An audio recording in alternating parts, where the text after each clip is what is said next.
जे मसनद ते गद्दार अची वेठा।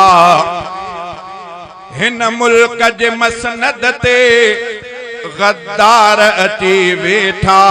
कानून जी कोठीअ ते बदकार अची वेठा। कानून जी कोठीअ ते बदकार अची वेठा। हिन मुल्क जे मसनद ते गद्दार अची वेठा। कानून जी कोठीअ ते बदकार अची वेठा। कानून जी कोठीअ ते बदकार अची वेठा। इस्लाम जे जमहूरी आईन मुक़द्दस ते। इस्लाम जे जमहूरी आईन मुक़द्दस ते नापाक नस्ल घटिया किरदार अची वेठा। नारे तकबीर। पाकिस्तान, पाकिस्तान का मतलब क्या? पाकिस्तान का मतलब क्या? नारे तकबीर। मगरिब जे इशारे ते हर हुक्म तो जारी थे। मगरिब जे इशारे ते हर हुक्म तो जारी थे। पंहिंजन जी शिकिल धारे अगयार अची वेठा। पंहिंजन जी शिकिल धारे अगयार अची वेठा। हिन मुल्क जे मसनद ते गद्दार अची वेठा। हिन मुल्क जे मसनद ते गद्दार अची वेठा। कानून जी कोठीअ ते बदकार अची वेठा। हिक ॿिए जे पुठियां अहिड़ा हाकिम था मुसलत थियनि। हिक ॿिए जे पुठियां अहिड़ा हाकिम था मुसलत थियनि। मफलूज के मुर्दह दिल मुर्दार अची वेठा। मफलूज के मुर्दह दिल मुर्दार अची वेठा।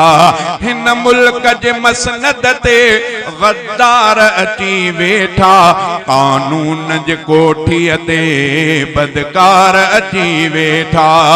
हिन कौम जे मुस्तक़बिल सां रांदी खेॾनि पिया। हिन मुल्क जे मुस्तक़बिल सां रांदी खेॾनि पिया। अंदर जा खरियल खोटा बेकार अची वेठा। अंदर जा खरियल खोटा बेकार अची वेठा। हिन मुल्क जे मसनद ते गद्दार अची वेठा। कानून जी कोठीअ ते बदकार अची वेठा। ईंदी जो इलेक्शन आ पो मिनथू कंदा आहिनि।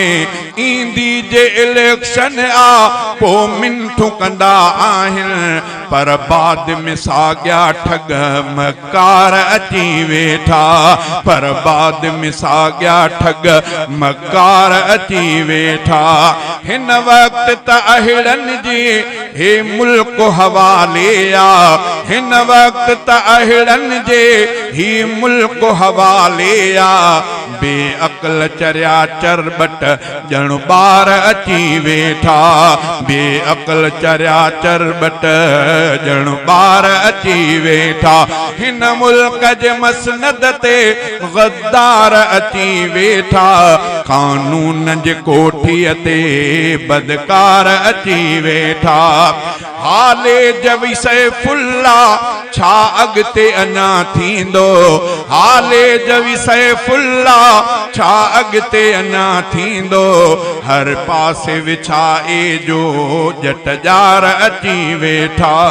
हर पासे विछाए जो जटजार अची वेठा। हिन मुल्क जे मसनद ते गद्दार अची वेठा। कानून जी कोठीअ ते बदकार अची वेठा।